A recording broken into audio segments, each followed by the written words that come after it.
Hello again, traders, and welcome back to the Hot Stocks Outlook for August 18th, 2023. Hope you all have had an excellent week out there in the financial markets. As always, we've really got a ton of new opportunities opening up, a lot of volatility coming into the marketplace. So a lot of things to highlight here in this week's Hot Stocks Outlook. So like we typically do, let's just look back at some of this performance out of the SPY ETF, or essentially that S&P 500 index.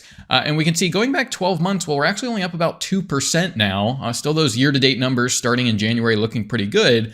But what we've been highlighting over the past few weeks is really since the beginning of August is weakness across the tech space.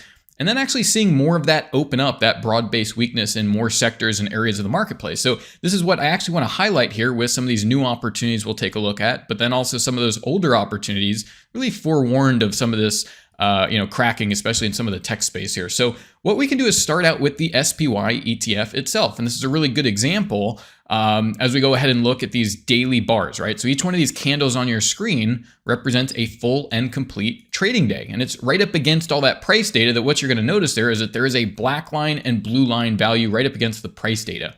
And so what that black line value is actually a simple moving average. And in this case, it's a 10-period simple moving average. So you just take the 10 closes, add those all together, and then divide by 10. And what that does is smooths out the existing price action for traders. But the problem with traditional technical analysis like this is that all the data generating that indicator comes from the past, and it's always going to be lagging the market. And so what we want to do is compare that black lagging moving average to this proprietary predicted moving average. And for this number, essentially this price value to get plotted and calculated on the chart every evening for traders, well, this is where the technology of artificial neural networks come into play, and they're performing what you would call intermarket analysis. So for that value to get plotted on the chart and to see these fresh crossovers, well, this is where Vantagepoint is performing that intermarket analysis. And so what that means is it's going to be looking at other markets that are known to drive and influence the future price of the SPY ETF. Well, that can be things like the other ETF markets. That can be things like the futures markets, things like the dollar index, global interest rates, as well as individual stocks, which can share some important price clues as towards forewarning of where this particular target market, you might say,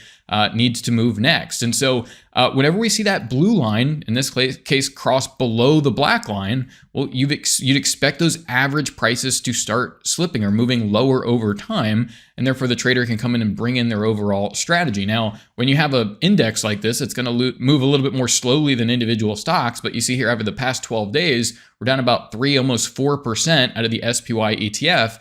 And what's more really exciting about this are some of the shorter term tools that can help you as a trader when really jockeying for position in some of these shorter time frames. So if we look at the bottom of the chart, you'll see this bar that goes from red to green back to red. And this is also driven via that neural network technology. So it's looking again through those price clues, looking at those intermarket relationships, and then generating this highly accurate prediction of whether you're going to see short-term strength or weakness over the next 48 hours. So this is again tuned a little bit differently than something like this predicted moving average, but will warn you of short-term strength over that 48 or really 2-candle period. And lastly, every week we go ahead and we look at these predicted high and predicted low values. And so this is again are these levels that are really advantageous for traders to have before the market opens. And this is where all this data is provided 6 p.m. the night before you're getting that 9:30 open the next day. And so what we can do is take a look at all of these predicted high and low values as the SPY ETF starts to trade forward. And you see how it picks out these levels at the higher end. You see the futures actually probably traded a little higher overnight. But then that weakness sets in. And again, you see as the market accelerates to the downside, especially more recently, as we've seen this weakness in the market, how excellent, even as volatility comes into the market, these levels are at saying, look, this is where the market's likely to trade. You would only want to short, take profits on shorts. And where this is really helpful is understanding that, hey, once the SPY ETF has already hit its predicted high, well, that's likely where you're going to see generalized weakness out of individual stocks. And so we can go ahead and take a look at some of these additional opportunities. And again, some of these shifts coming through in different areas throughout the marketplace. So when we look at the home builders, we've seen a lot of weakness as far as fresh crossovers, right? Tech was showing some problems going back really in July. Here we see with Pulte Homes, you see a much more recent crossover with that blue line crossing below the black line. Now, the neural index, that 48-hour forecast, is going to let you know, hey, there's some higher highs over the next couple of trading days, you may want to be warned of that. Make sure your stops aren't sitting really close to the price action, and then use those predicted highs and lows to fine tune a entry or even take some profit along the way here. And so we see as these market trades forward, you have these levels constantly provided that say, hey, look towards the upper end of the range here to go ahead and set these short positions, as we recognize that the markets are shifting here. So if you want to go ahead and, if you're only long only or on the long side, well, you can certainly realize that, look, you need to take your profit. There's very likely to be some weaker prices over the next few trading days at the very least. But we've seen just a lot of the market turn and a lot of this weakness persist. So here we see again in the home builders off 6.5% over the last 4 trading days. And there's many areas where you can see this weakness playing out. Here's in BECN roofing supply. Again, we see this pretty strong crossover with that blue line crossing below the black line. But what's really exciting here are these predicted high and low levels. So, as the market starts to trade sideways, and again, those traders are really jockeying for position, getting the best price possible, we see about 5 entries at the really extremes of the upper side of the range. And then that broad-based weakness really starts to set in, and we see shares falling. Again, some of this driven by news, but news added inside of a generally weak environment, and seeing a lot of these shifts, again, being predicted fairly early. And a lot of this short-term weakness also predicted that, hey, you don't want to be long in these areas. You see about a 7% decline in just the past 7 trading days. Good example here of Thor. This, I think, make motor coaches and things like this. But here, crossover to the downside. You see how how weak the neural index remains over the course of this move, highlighting that there's likely really not even some short-term strength in this market. And again, you see these predicted highs and lows acting as excellent guides to say, look, you want to short at the upper side of this range. You only want to really be on the bearish side, really not even some blips of strength here coming out of that neural index. So again, we can look at the overall duration of the move here, but a lot of this stuff maybe not over yet. We see the neural index very weak. A lot of these trends still positioned to the downside. Here you see 7.5% move just over the last 9 trading days. So regardless of, if you're on the long side, if you do short stocks, this has been pretty clear that we're seeing a lot of weakness, that weakness opening up, not just in the tech space, but in, different sectors throughout the market. And doesn't seem to be quite over yet here. So here's shares of Tesla. This we actually brought through in late July here. So as these crossovers came through, warning that, okay, well, be careful out there. It's not like this straight ride up that we'd seen in so many, individual markets.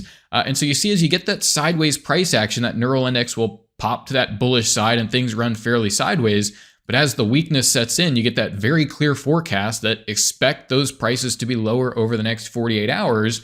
And of course, we can take a look at the accuracy of these predicted high and low ranges. So we had these excellent predicted highs hit early, really before that momentum picked up to the downside. But additionally, as the market runs sideways, you're getting really nice levels to short, take profits on shorts. You see on the lower end here, you get some bounces, but you want to really remain short, right? Those bounces are not bouncing all that high before we're seeing more weakness come into the market. So again, we can see that this is going all the way back to, again, that last week in July. And we haven't seen, again, the blue line cross above the black line, right? At some point, a lot of these tech stocks will start to see those shifts and strength come back into the marketplace. But you don't want to be on the wrong side of a 19% decline over essentially 18 trading days, right? So almost more than 1% a day, clicking lower as shares of Tesla and the NASDAQ and the S&P start to move lower as well. Here's shares of Jabil, this being pretty linked to things like Apple stock. But again, seeing some of this weakness in the tech space going all the way back to the beginning of July. And so this being a stock we brought in over the past couple of weeks here. And again, we can say, okay, well, where have these predicted highs and lows been highlighting that, okay, where do you want to short, take profits on shorts, readjust that position?